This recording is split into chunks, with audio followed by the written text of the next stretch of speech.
Според министерот за транспорт и врски Владо Мисајловски, осветлувањето на тунелите ќе биде со лед сијалици, со што значително ќе се зголеми прегледноста на возачите, а со тоа и безбедноста во сообраќајот. Исто така ќе се изврши осветлување и пред и после тунелите.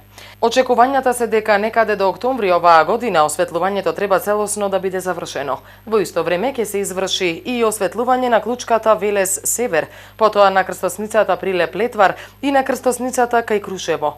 Вкупната инвестиција за оваа реализација е 17,6 милиони денари.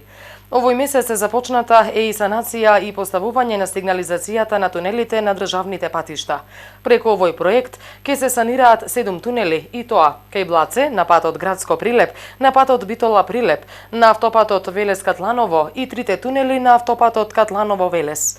Вкупната вредност на овој проект е 23,4 милиони денари и се очекува до крајот на годината комплетно да бидат завршени, а до сега се осветлени 70 километри патишта.